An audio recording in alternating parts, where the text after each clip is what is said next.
Boa noite, meus irmãos.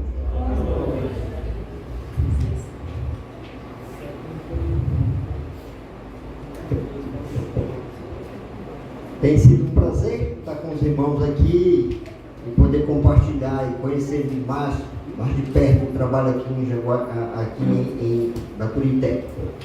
E vocês estão convidados para ir com a gente lá em Jaguaribara, quando quiserem. Vão lá com a gente, vai ser um prazer hospedar vocês na nossa casa.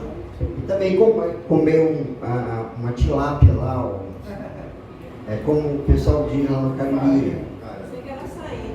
Tilápia com farinha, né? Comer uma tilápia com farinha. A gente vai providenciar uma farinha bagulha para que vocês comam lá.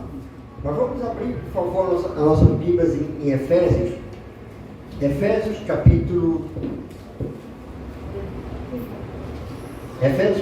2, obrigado. Efésios 2, do 8 ao 10. E hoje de manhã, a gente tratou sobre, a gente falou sobre fazer discípulos para a glória de Deus. E hoje à noite a gente vai ver sobre a fé que Deus dá. O que é que a gente deve fazer com a fé que Deus dá para nós? A gente já sabe, desde a primeira noite a gente falou que nós somos cooperadores de Deus e que a gente, como o pastor falou, a gente não precisa de um chamado, porque depois que a gente é salvo, a gente já está chamado a pregar o Evangelho. Então, hoje à noite a gente vai ver o que a gente faz, o que a gente deve fazer com a fé que Deus dá para nós. Então, nós vamos falar sobre 3 coisas que a gente tem que fazer com essa fé, a fé que Deus dá para nós. Efésios capítulo 2, do 8 ao 10, diz assim a palavra do Senhor: porque pela graça sois salvos pela fé, e isso não vem de vós, é dom de Deus, não de obra, para que ninguém se glorie. Porque somos feituras suas, criados em Cristo Jesus, para as boas obras, as quais Deus preparou de antemão para que andássemos nela. Vamos orar. Nosso Deus e Pai, muito obrigado pela tua graça conosco, muito obrigado porque o Senhor nos deu a fé salvadora, e nós suplicamos, ajuda que possamos usar bem essa fé para a tua honra e para a tua glória. Ajuda que possamos alimentá-la, que possamos vivê-la, que possamos compartilhar com outras pessoas também a fé que o Senhor nos dá. E nós pedimos a tua bênção para o trabalho aqui em Baturité. Pedimos que o Senhor abençoe a família pastoral aqui, o pastor Irineu, a sua família, os demais irmãos que estão aqui nessa missão de levar a salvação para outras pessoas também aqui nessa cidade. E abençoe o teu staff em outros lugares, não somente os missionários e os pastores, mas também os irmãos em todo lugar, que possamos sentir a responsabilidade de anunciar a tua salvação às pessoas que precisam dela. Nós pedimos em nome de Jesus. Amém. Amém.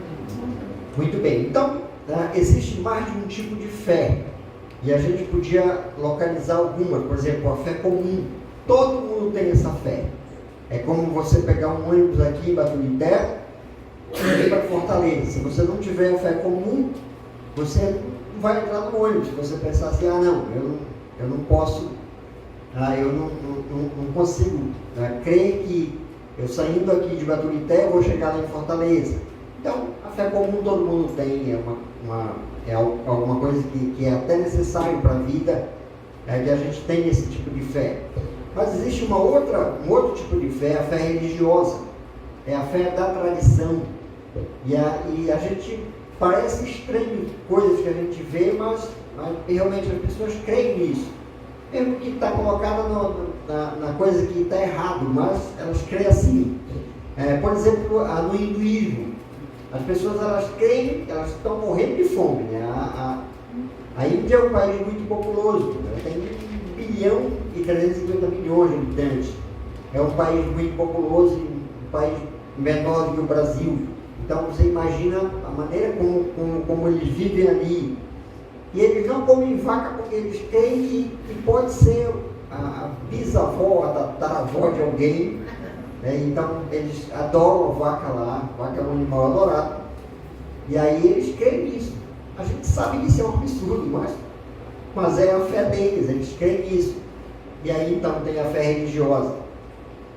João capítulo 3, Jesus estava tendo um diálogo com um homem chamado Nicodemos, e era um homem também religioso, um homem que cria em Deus da sua maneira, e ele cria que Deus era o Senhor, o Criador, mas ele cria de uma maneira muito errada, e Jesus falou para ele de uma fé, a fé que ele realmente precisava. Ele não precisava da fé religiosa, mas precisava da fé salvadora.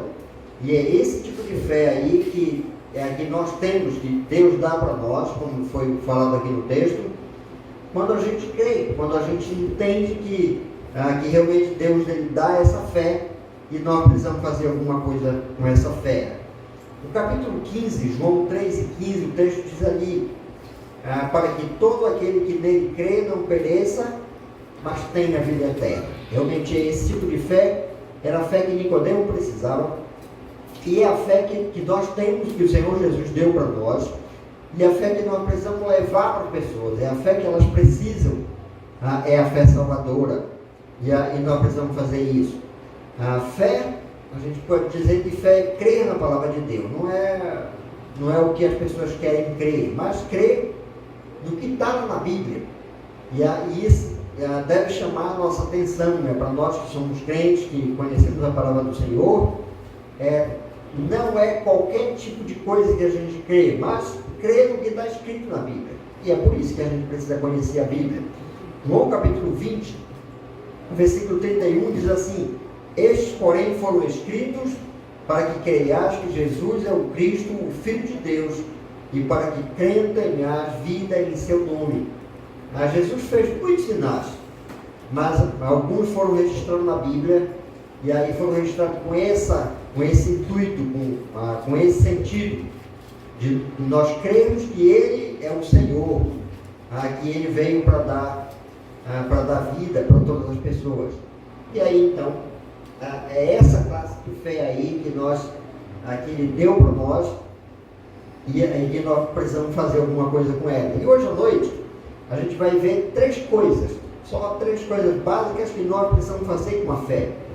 Talvez a gente não tenha a clareza do que fazer com a fé que Deus deu para nós, mas hoje à noite a gente quer discorrer em três coisas que a gente pode fazer com a fé que Deus dá. Primeira coisa é alimentar. Talvez a gente pode pensar assim, não, Deus me deu a fé, eu não tenho que fazer nada, eu só tenho que crer, e aí eu não tenho que alimentar a minha fé. Não, a Bíblia diz que nós precisamos alimentar a fé que Deus nos dá. E a gente já repetiu mais de uma vez esse texto aí de Romanos capítulo 10, versículo 17, diz assim: a fé vem pelo ouvir, e o ouvir pela palavra do Senhor. Então veja que à medida que a gente ouve a palavra do Senhor, que a gente lê a Bíblia, que a gente dá ouvido para a palavra do Senhor, a gente está alimentando a fé. Nós precisamos fazer isso, alimentar a nossa fé cada dia. Então é alguma coisa que nós precisamos fazer com a nossa fé, a fé que Deus dá para nós. E a Bíblia, além disso, ela ensina em 1 Timóteo capítulo 4, versículo 13, ali diz que Paulo instruindo a Timóteo era um jovem que estava aprendendo com o apóstolo Paulo como servir na igreja, e parece que Paulo ia ficar um tempinho longe dele, e ele está dizendo: olha, enquanto eu vou, persiste na leitura e na exortação. Paulo está falando para Timóteo isso, que ele precisava, que ele não deveria, a pouca idade dele não deveria intimidar ele. E muitos crentes muitas vezes estão tímidos por isso, porque não alimentam corretamente a sua fé. Nós precisamos disso. Precisamos alimentar a nossa fé desde o início. Desde quando cremos no Senhor Jesus, a gente precisa estar alimentando a nossa fé. E a gente vai alimentar a fé quando a gente lê a palavra do Senhor, e lê diariamente, e meditar nela, quando nós pudermos nos exortar a nós mesmos, exortar outras pessoas. A Bíblia foi escrita para isso, que nós façamos isso, que nós nos alimentemos cada dia com a palavra do Senhor. Mas, além disso, nós precisamos viver a palavra do Senhor. E muitas vezes a gente fala de como a gente poderia alimentar a fé, e a fé ela é alimentada com alimento espiritual. A gente sabe que para a gente alimentar, se a gente tem um animal de estimação, é relativamente fácil. A gente compra ração, coloca lá para ele e é fácil alimentar. Não tem muita complexidade nisso. Mas quando fala de alimentar alguma coisa que é abstrata, a fé é alguma coisa que a gente não pode pegar, é alguma coisa abstrata. E aí como a gente deve fazer isso? E a gente deve fazer isso com alimento espiritual. Assim como nós nos alimentamos cada dia, nós também precisamos alimentar nossa fé e precisamos alimentar nossa fé com alimento espiritual. 1 Pedro, capítulo 2, versículo 2, o texto diz assim: desejai ardentemente como crianças recém-nascidas o genuíno leite espiritual. Quem já teve a experiência de ter filhos sabe que quando são bebezinho, quando é um bebezinho, então chora. Aí quando não sabe falar, né? Então vai chorar porque ele quer, porque ele quer o leite, né? E a mãe vem, né, para dar uma mamadeira, então para dar o alimento para a criança. E a ideia de Pedro, quando ele falou para aqueles irmãos lá naquela época, lá no primeiro século, era exatamente isso. É esse desejo ardente. E eu lembro quando eu ainda era solteiro, eu era seminarista e estava de férias na casa de uns parentes meus, numa outra cidade aqui no Brasil. E a minha prima, casada, ela teve uma bebezinha, né, a Marcela. E eu algumas vezes pegava a Marcela para um bebezinho, né, uma criança bem pequenina, né? E de vez em quando ela chorava, né? Quando queria mamar, ela chorava. E eu colocava o dedo, era jovem naquela época, colocava o dedo na boca da Marcela lá, e ela chupava, né, pensando que estava mamando, né? E aí eu dava para a Júlia lá, para minha prima lá, e era para ela amamentar a criança. Então, o que a gente pode notar naquilo lá, no texto de Pedro, é que Pedro recomenda que para desejar ardentemente o genuíno leite espiritual. Nós precisamos disso, nós precisamos desejar alimento espiritual. E se nós não temos esse desejo aí, a gente deve pedir: Senhor, ajuda que eu deseje o alimento espiritual. Nós também alimentamos a nossa fé vivendo conforme a palavra de Deus. E aí Pedro, quando ele escreveu para aqueles irmãos que estavam na dispersão, 1 Pedro capítulo 4, versículo 2, ele diz: olha, no tempo que resta para vocês ainda vão viver um tempinho aqui nesse mundo, e no tempo que resta para vocês, que vocês abandonem os desejos carnais, e que vocês então vivam para o Senhor. E todos nós conhecemos as nossas vidas anteriores, né, para trás, como nós vivíamos para nós mesmos, para o mundo, e nós estávamos prontos para satisfazer os desejos da carne, né, do mundo, né, do sistema. E agora, vivendo para o Senhor, uma maneira de alimentar a nossa fé é que nós vamos viver para Ele. Nós vamos abandonar os velhos hábitos e nós vamos viver para o Senhor. Essa é a forma de alimentar a nossa fé. E uma pergunta que a gente deve fazer é essa: nós temos alimentado a nossa fé? Nós devemos perguntar para nós mesmos: como é que eu tenho alimentado a minha fé? Algumas coisas nesse século aqui são inimigos de alimentar a fé, e tem algumas coisas que atrapalham isso, que nos impedem de que a gente alimente a nossa fé. E eu vou sugerir algumas coisas aqui. A primeira coisa que contribui para que a gente não alimente a nossa fé é falta de disciplina. E eu tive uns anos no exército lá, e entrei no exército em 82 e só saí para ir para o seminário. Eu passei uns 5 anos ali. E era uma época no Brasil que a gente nem sabia o que ia acontecer aqui nesse país. Era uma transição, né, do governo militar para o governo civil, e já tinha acontecido isso aí em outros países. Tinha acontecido na Argentina, no Paraguai, já tinha tido bem problema, né? Muitos generais foram presos aí, e tinha muito problema nesse país. Os generais superiores resolveram que aqui no Brasil não, que ninguém ia preso, que eles não iam presos. E aí então foi um tempo de muita dificuldade aqui no país, e era necessário treinar a tropa. Era necessário que a tropa tivesse treinada, né, no caso de precisar usar, então usar a tropa, e era um tempo de muito treinamento, a gente tinha que treinar muito. E eu, jovenzinho, né, entrando no exército, aí eu perguntava por que a gente tem que treinar tanto.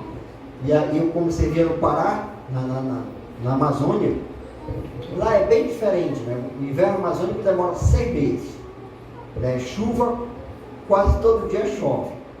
Nós tivemos numa coisa que a gente chama de Operação Boina, um curso na selva, e foram 15 dias, 12 foi de chuva, só teve 3 dias que não choveu, né? Foi 12 dias de chuva. Então, para você ver que o inverno é meio pesado ali. Mas a tropa tinha que ser treinada. E uma das coisas que a gente exige, que era exigido, pelo menos naquela época que eu estava no exército, era que a tropa soubesse o que fazer. Porque quando a gente entra lá, a gente não tem o que a gente chama de disciplina, e a gente precisa ser disciplinado e precisa entrar naquele regime lá. E aí, então, uma das coisas que nos impedem, muitas vezes, de alimentar a nossa fé, falta de disciplina. A gente não tem disciplina, às vezes, para acordar no horário, às vezes a gente acorda já atrasado, porque não dá tempo nem de tomar café. E aí eu tinha um amigo lá na Colômbia, o Davi, e o Davi era assim, eu lutava com ele quando ele estava com a gente em casa, eu lutava com ele para ele acordar na hora certa para tomar café. E aí ele acordava 5 minutos antes de ir para o trabalho. E aí eu falava para ele, olha, é por isso que ele ia sem tomar café, porque não tinha disciplina para acordar na hora. E muitas vezes nós somos assim, nós não temos disciplina para ler a Bíblia, para praticar as disciplinas espirituais. Então, isso aí vai impedir, né, que a gente alimente a nossa fé. 1 Coríntios capítulo 9, do 24 ao 27, eu só vou citar o versículo, mas o texto ali diz, e Paulo está usando ali o texto, primeiro ele usa a linguagem do agricultor. O agricultor tem que ter disciplina para limpar o terreno, para plantar, para esperar, para colher. Depois ele vai usar a figura de um atleta. O atleta de ponta, ele vai ter que ser disciplinado. Ele não pode comer qualquer coisa, não pode perder noite de sono, ele vai ter que ser disciplinado. E aí Paulo usa essa linguagem lá do atleta. Ele diz, olha, ele se disciplina para ganhar uma coroa corruptível, que vai acabar, que vai durar por um tempinho e depois não vai servir mais para nada. Eu lembro que uma vez eu estava numa casa, no município da Colômbia chamado Mosqueira, e nós estávamos lá, geralmente as casas têm lareira, né?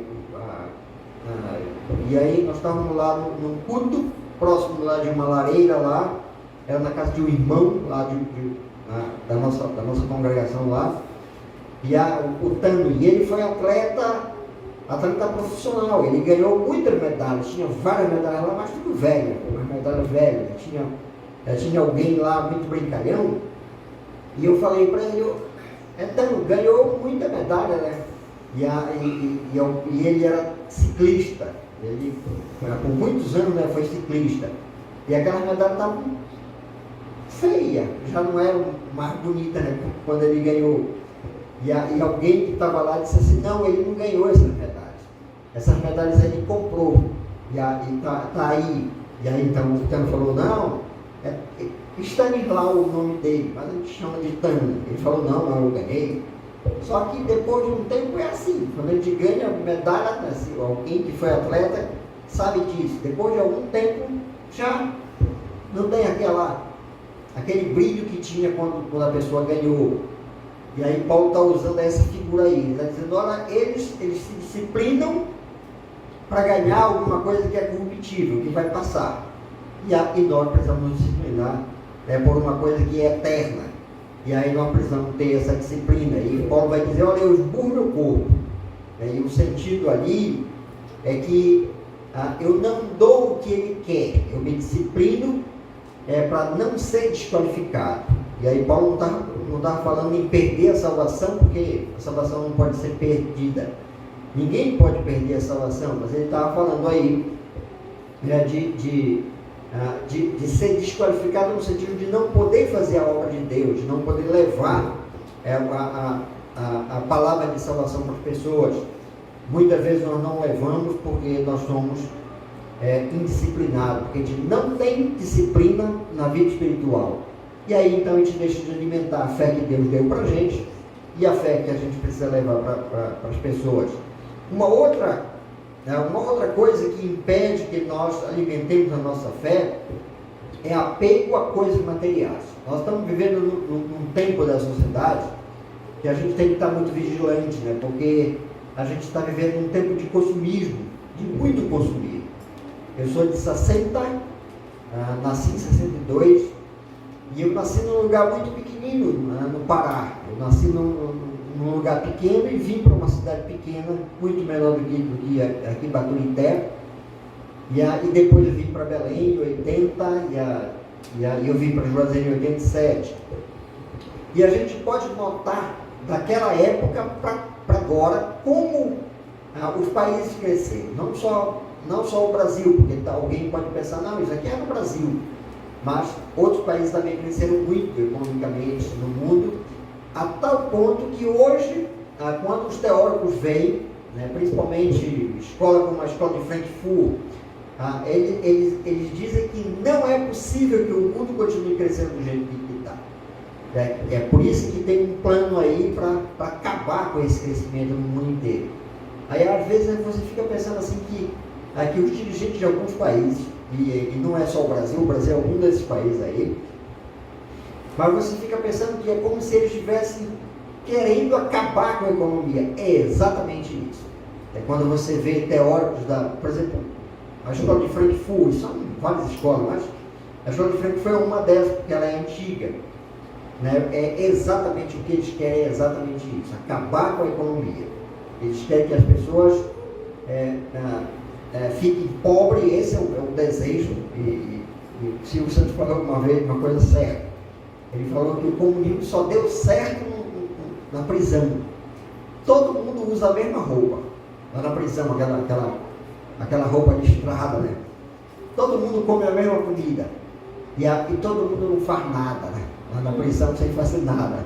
É exatamente o que eles querem. Eles querem destruir a economia porque eles pensam que aqui muita gente está muito bem. Eu lembro que eu cheguei em Belém uma vez no aeroporto, a minha irmã foi pegar a gente, e quando a gente chegou na casa dela, tinha um Onix preto lá, e ela disse, olha, tu pode usar esse carro. E aí eu falei, não tem necessidade, porque eu posso pegar Uber, a gente não vai ficar muito tempo aqui em Belém, e a gente pode pegar Uber, não tem necessidade. Não, pode usar, que esse carro ele tem seguro.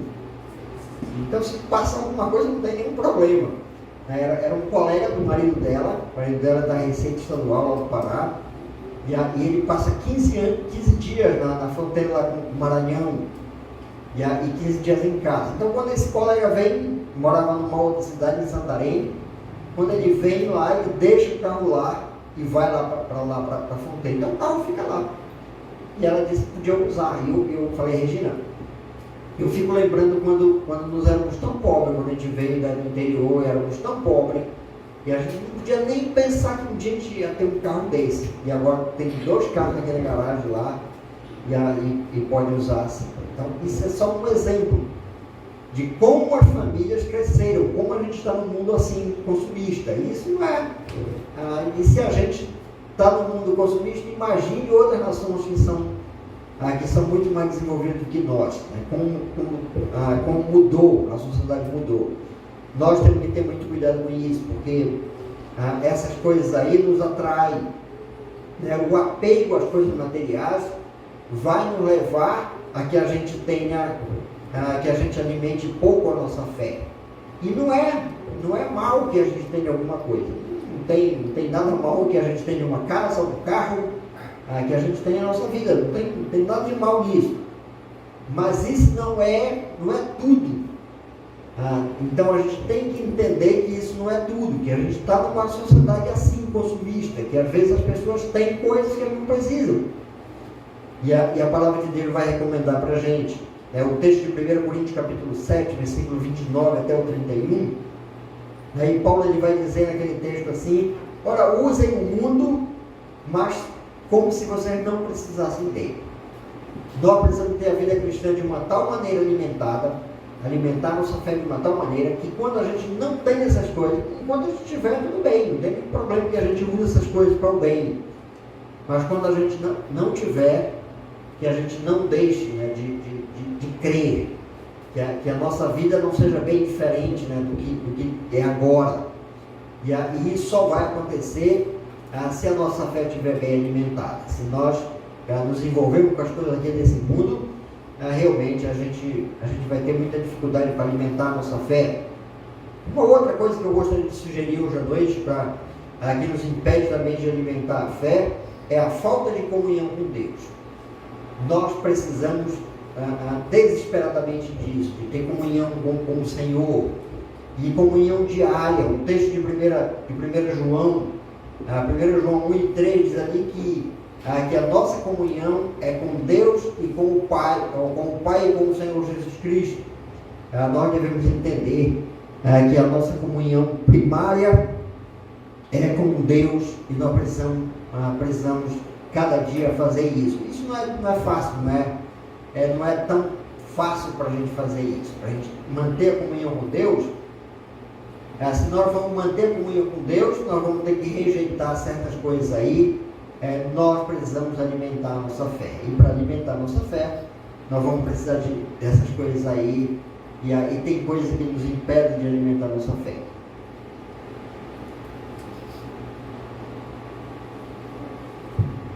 Mas uma segunda coisa que a gente deve fazer com a fé que Deus deu para nós é que nós devemos viver. E devemos viver todos os dias. Não é que a gente vai viver só no domingo quando a gente vem para a igreja, mas todos os dias nós precisamos viver a nossa fé. Quando a Bíblia fala viver pela fé, ela está falando aí de viver para o Senhor. A gente não viver para nós mesmos. Não é que a gente vai, eu vou lá para o Baturité, mas eu vou pela fé. E aí alguém, tem pessoas que falam, é muito comum, no Peru, as pessoas usarem essa expressão, mesmo a igreja, viver pela fé. Tem a ideia para eles, e eu ouvi isso mais de uma vez, que tem a ideia de que a gente vai depender dos outros, no sentido de que a gente vai querer só receber, e a gente não vai dar nada. Viver pela fé é viver com aquilo que Deus nos deu, é viver aquela fé que está na Bíblia, que a gente pode aprender diariamente na palavra do Senhor. Isso é viver pela fé. Quando a gente vai examinar a palavra de Deus, que a gente não quer se aproveitar dos outros, que nós não vamos, na nossa cultura aqui é muito comum, o jeitinho brasileiro, dá um jeitinho aí, e a gente vive assim. Não, é viver pelo que a Bíblia diz. Eu gostei de um jovem que eu conheço, ele disse que um dia ele vinha e a polícia parou ele, no trânsito, e o policial já sabia, que tinha problema lá, que ele não tinha pago o licenciamento do carro. E aí falou, não, você está com o licenciamento atrasado. Eles sabem pela placa, eles já sabem. E aí ele disse, não, está em dia o licenciamento. E aí, então, me dê o documento, por favor, aqui. Aí passou o documento, aí o policial falou para ele, falou, olha aqui, o tempo da placa é 2, então você deveria ter pago aí, eu acho que em janeiro ou fevereiro, ele deveria ter pago o licenciamento, e ele pensou que estava em dia, mas não estava em dia. E aí então ele disse para o policial, eu pensei que estava em dia e não está, pode multar, ou se não está com razão, o senhor pode multar, não tem nenhum problema. E aí ele disse, falou assim, tu tens como pagar isso agora? Aí ele disse que sim. Então aí entrou lá na internet, pagou lá e tal, e pronto, ele não foi multado porque ele pagou. Isso é um bom testemunho, porque a gente pode se enganar, mas quando a gente vai viver a fé que Deus dá para nós, a gente vai honrar o Senhor com as nossas vidas, e a gente vai procurar reconhecer isso. Esses versículos aqui que a gente leu hoje à noite, eles geralmente são conhecidos, o versículo 8 e o 9, elas são muito conhecidas, as pessoas conhecem decorado, porque pela graça social, pela fé, isso não vem de vós, é dom de Deus, é um presente que Deus dá, não por obra, para que ninguém se glorie. Aí, mas o versículo 10, geralmente a pessoa não sabe decorar. E a gente precisa aprender esse versículo. Ele diz assim: porque somos feituras tuas, criadas em Cristo Jesus, salvos por Jesus, para as boas obras, as quais Deus preparou para que andássemos nela. Então, Ele preparou de antemão para que andássemos nela. Nós não vamos ser salvos pelas boas obras. Não adianta a gente fazer coisas boas para ser salvo, porque não é pelas obras que a gente é salvo. Ninguém vai ser salvo pelas obras. A gente é salvo pela obra que Jesus fez, não pelas que nós vamos fazer. Mas depois de salvo, a Bíblia diz que nós precisamos andar em boas obras. E Deus preparou. Então não tem nada demais quando a gente pratica coisas boas, a gente faz coisas boas, a gente foi salvo para isso, para fazer boas obras. A outra coisa que Jesus vai ensinar, que as nossas boas obras, elas devem glorificar a Deus. Tá? E no Sermão do Monte, lá capítulo 5 de Mateus 5,16, o texto vai falar: assim também brilha a vossa luz diante dos homens, para que vejam as vossas boas obras e glorifiquem o vosso Pai que está nos céus. Então veja que o próprio sermão, Jesus ensinando os seus discípulos, ensinando a nós, ele está dizendo: olha, façam coisas boas, vivam boas obras, para que Deus seja glorificado. Não é para que vocês estejam salvos, é porque vocês já foram salvos, e foram salvos pela obra do Senhor Jesus na cruz do Calvário. Vocês creem, e agora então vocês devem andar em boas obras, porque a fé que Deus dá para nós, primeiro tem que ser alimentada, mas ela tem que ser vivida, e tem que ser vivida diariamente, né? De maneira natural, como a gente falou hoje de manhã. A gente precisa viver a fé, e de maneira, a gente tem que entender que Deus deu a fé para a gente viver, a gente viver por essa fé. Então, primeiro, alimentar a fé, e depois nós devemos viver diariamente a fé. Mas uma terceira coisa é que a fé salvadora, ela deve ser compartilhada. E aí entra, o programa missionário, que a igreja tem.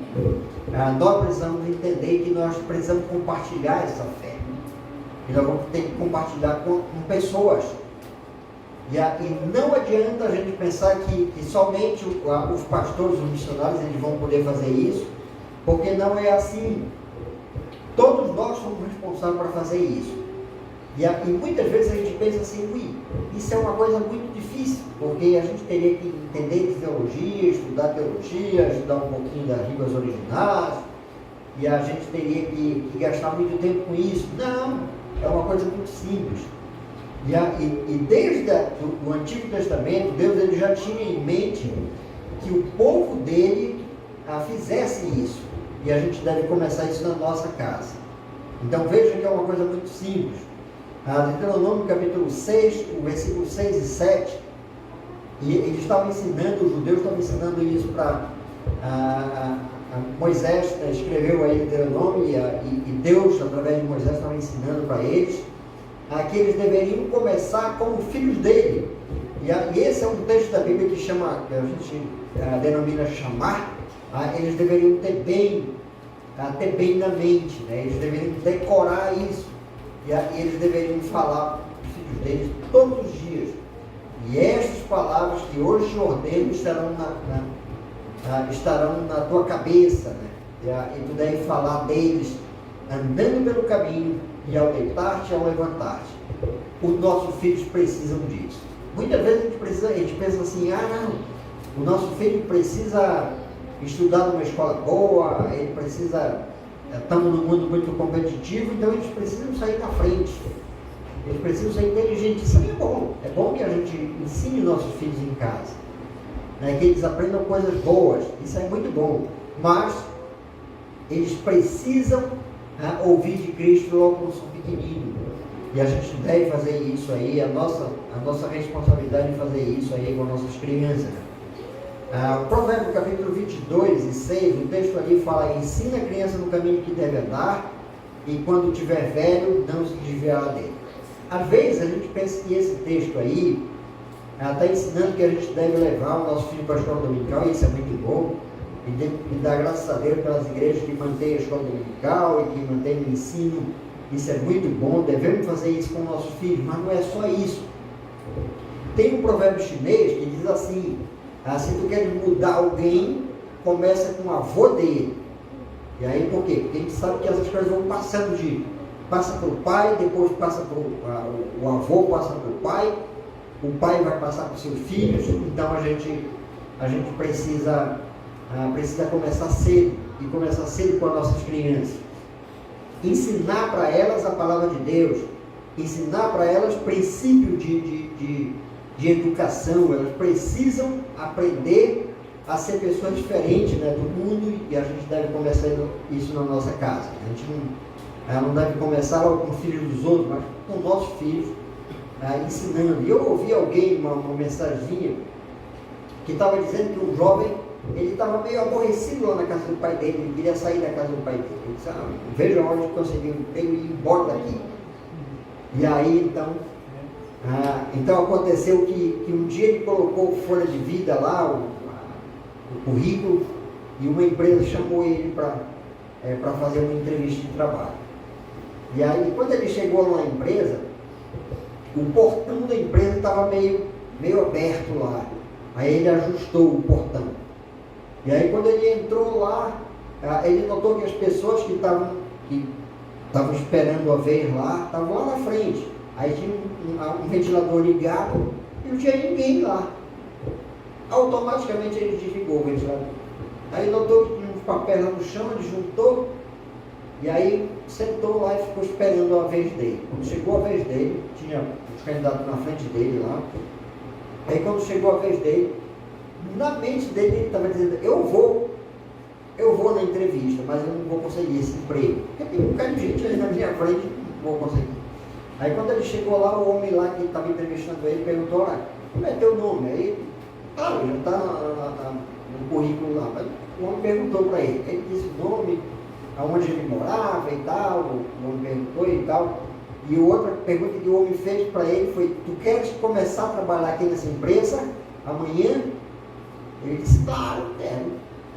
Aí ele ficou sem entender, ele pensou até que era uma pegadinha. E aí o homem disse: olha, a gente estava monitorando todos vocês, tá? As pessoas que vieram aqui. Você foi a única pessoa que, quando entrou, ajeitou lá o portão lá, que desligou o ventilador lá, que juntou os papéis. Nós estávamos monitorando você. E era isso que o pai dele, todos os dias, né? O pai dele estava em cima dele: desliga a luz, não gasta muita água e tal. Então ele aprendeu, o que ele aprendeu foi isso. Então ele fazia essas coisas automaticamente, era automático, porque ele aprendeu desde criança.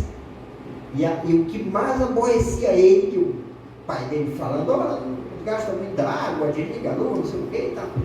Então o que mais aborrecia ele é o que era necessário para a vida. Nós precisamos disso para a nossa vida. A vida espiritual, ela é assim. A gente precisa ter essas coisas na nossa vida espiritual. E a gente precisa ensinar isso para os nossos filhos quando eles são pequenos. Não adianta a gente pensar assim: não, é pequenininho, deixa dormindo aí. Quando crescer, eu ensino. Não vai ser muito bom. Não desista de ensinar. Mas é melhor ensinar quando é criança, porque a criança precisa aprender logo cedo. Mas tem um salmo na Bíblia, o Salmo 78:3, e é muito conhecido esse salmo, principalmente por causa da música, porque tem uma música que, nesse salmo, o que ouvimos e aprendemos, não encobriremos a futura geração e tal. E aí, então, esse salmo, ele deve falar para nós como vai ser a próxima geração.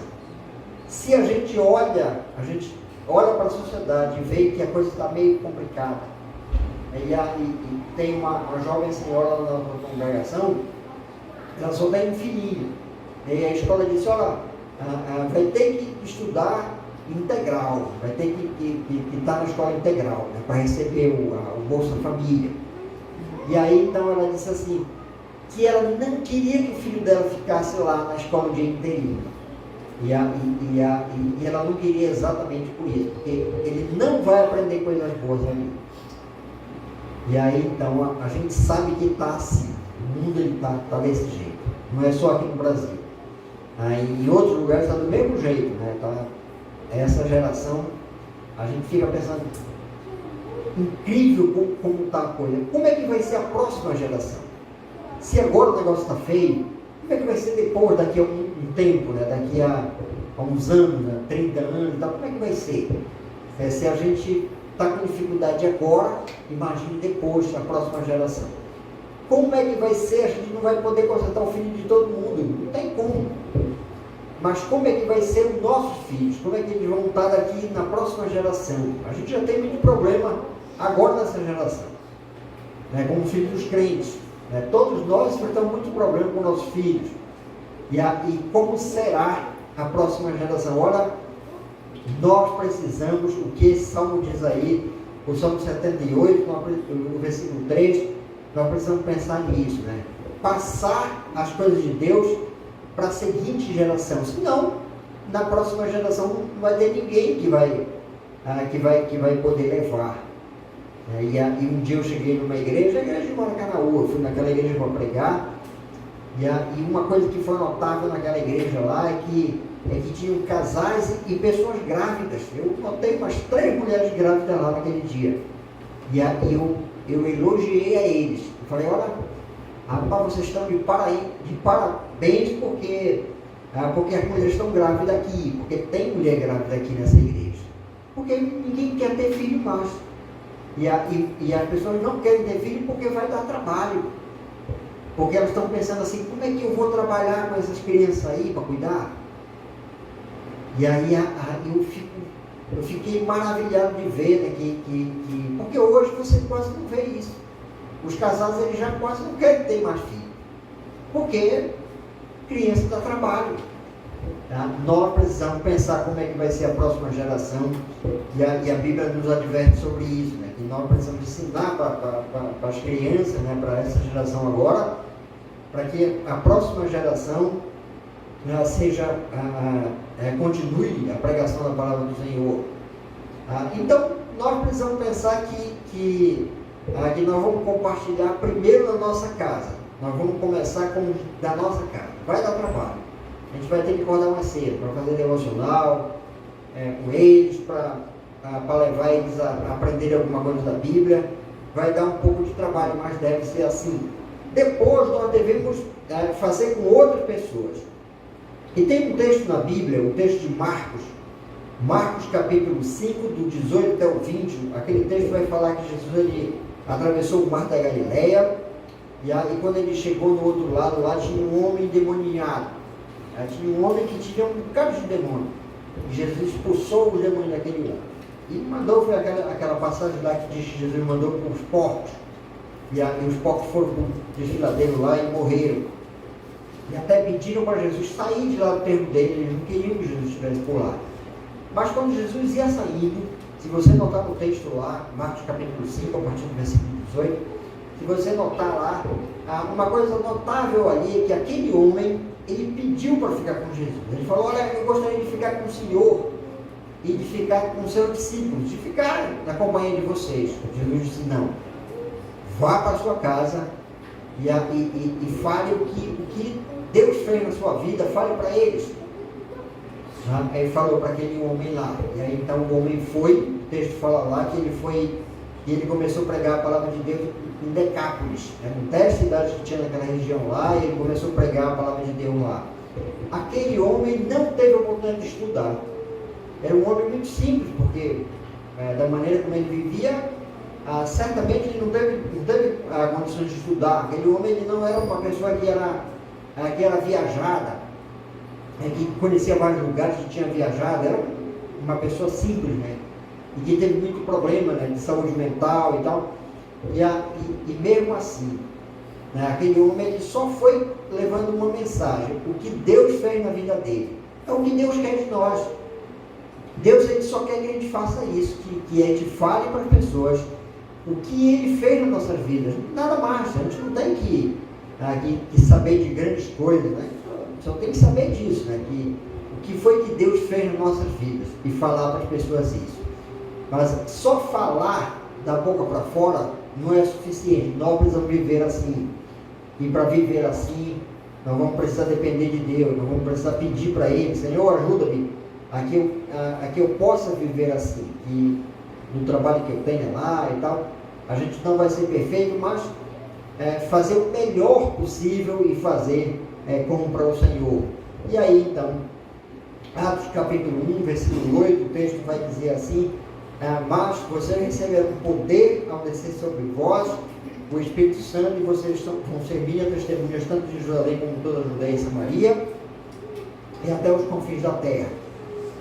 Deus espera isso de nós. Aliás, Ele manda que a gente faça isso, que a gente testemunhe do nome dEle por onde a gente for. Então a gente precisa entender isso. A fé que Ele dá para nós, elas vão ter, nós precisamos fazer com ela 3 coisas, que são muito simples. Nós precisamos alimentar. Cada dia alimentar a fé que Deus nos deu. Nós precisamos vivê-la. Nós precisamos viver diariamente a fé que Deus nos deu. E nós vamos precisar compartilhar essa fé. Se é alguma coisa boa, então vamos compartilhar com outras pessoas, porque elas precisam também disso. E aí, algumas perguntas para a gente ir para casa pensando, né?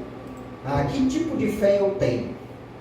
Aí então é para que você responda para você. E é provável que tenhamos hoje à noite alguém aqui que ainda não tem a fé salvadora. Que tem talvez a fé religiosa, a fé comum que todo mundo tem, mas não tem ainda a fé salvadora. Se você não tem a fé salvadora, que você possa pedir para o Senhor. Foi como Jesus falou com Nicodemos ali. Ele disse: olha, você precisa nascer de novo. E Jesus estava falando de uma fé, de uma nova vida, de crer no Senhor Jesus. E é o que você precisa hoje à noite. Será que eu estou alimentando a minha fé? É uma pergunta que a gente deve responder para nós mesmos. Será que eu estou, cada dia eu estou me esforçando para alimentar a fé que Deus me deu? Ele me deu uma fé, a fé salvadora. E será que eu estou alimentando ela cada dia, né, com alimento espiritual, com a sua palavra? Eu estou me esforçando para fazer isso? Será que eu estou vivendo pela fé ou eu estou vivendo pela vista, pelo que eu vejo? E tem um projeto aí, a gente está desenvolvendo um projeto para ter um lugar, tanto obreiros como irmãos de igreja que não tem onde morar depois que está velhinho, possam ir para um lugar. Isso é muito comum, já tem, em outros lugares já tem isso. Inclusive aqui no Brasil, em São Paulo, a nossa igreja tem lugar assim lá. E a gente sabe que terra é meio cara em todo lugar, né? Não é muito fácil. E aí então eu estava conversando com algumas pessoas sobre essa questão aí, e eu estava falando: olha, nós já temos terra. Por exemplo, nós temos terra em Iguatu. A gente tem um monte de terra lá em Iguatu, no acampamento. A gente tem terra, por exemplo, no Crato, ali perto do seminário. O seminário tem muita terra ali. A gente tem terra na Vacaria. Vacaria está em Várzea Alegre. A gente não tem muita dificuldade para conseguir terra ali, porque é um lugar que tem muito crente nosso. A gente tem uma igreja lá, a igreja da Vacaria. E aí eu estava conversando com alguém, falando sobre esse projeto aí, e a pessoa disse assim: aí você tem dinheiro para comprar terra? Aí eu falei para ela: eu não tenho. Eu não tenho ninguém, mas a gente já tem, Deus já deu a terra. Mas aí a pessoa falou: olha, pessoas idosas não podem morar num lugar como a Vacaria, porque elas precisam de médico. E aí elas precisam estar mais perto do médico. E aí eu digo: mas a gente tem também Iguatu, a gente tem muita terra lá em Iguatu. Não, as pessoas idosas não podem morar num lugar como Iguatu, aquela área é excelente. Aí muitas vezes, porque a gente tem coisas, mas a gente não tem fé. Falta fé para nós, e fé verdadeira. Viver pela fé é quando a gente crê que sim, que Deus ele vai fazer o que Ele quer. Ele não vai fazer o que a gente quer, mas vai fazer o que Ele quer e o que está na palavra dele. Nós devemos ser movidos por fé e não pela vista. E finalmente, uma última pergunta para nós: eu estou compartilhando a minha fé? Eu estou compartilhando com meu filho? Eu estou me esforçando para de manhã, ou a hora que dei lá, à noite, não tem que ser de manhã, né? Pode ser uma hora que dei. Eu estou chamando eles para a mesa para que eles aprendo um pouquinho da palavra de Deus, eu estou começando com a minha família, eu estou preocupado com a outra geração que vai vir aí, ou eu estou vivendo aí meio anestesiado. Alguém diz que se você pegar uma rã e você colocar na água quente, ela vai pular. Mas se você colocar lá e for aquecendo a água, ela vai gostar. E aí depois ela vai morrer. Ela vai morrer lá escaldada, né? Porque e muitas vezes a gente está vivendo assim, como um rã. A gente está num mundo tão consumista, que a gente está preocupado com tanta coisa aí, e com a coisa principal, a gente não se preocupa. Nós devemos nos preocupar com isso. Alimentar a nossa fé. Viver pela fé. A fé que Deus deu para nós. E compartilhar essa fé. E começar com os nossos. Começar em casa, né, com os nossos. E depois ir para outras pessoas. Que Deus tenha misericórdia de nós e nos ajude a que a gente possa perceber da nossa necessidade. Amém? Vamos orar. Nosso Deus e Pai, nós te damos graças pela tua bondade, pela tua misericórdia. Muito obrigado pela tua palavra que é viva, que é eficaz, que nos ensina. Muito obrigado porque o Senhor teve todo o cuidado de tanto nos dar o Espírito Santo, mas nos dar a tua palavra, que é lâmpada para os nossos pés, que é luz para o nosso caminho. E ajuda, meu Pai, que possamos valorizar a ponto de nos alimentar dela. Ela é a verdade, e que nós possamos nos alimentar mais dela do que com as coisas aí do mundo. E que nós possamos gastar tempo com a tua palavra, porque ela é alimento para nossas vidas. E nós pedimos, tem misericórdia de nós, ajuda-nos. Nós pedimos em nome de Jesus. Amém. Muito obrigado.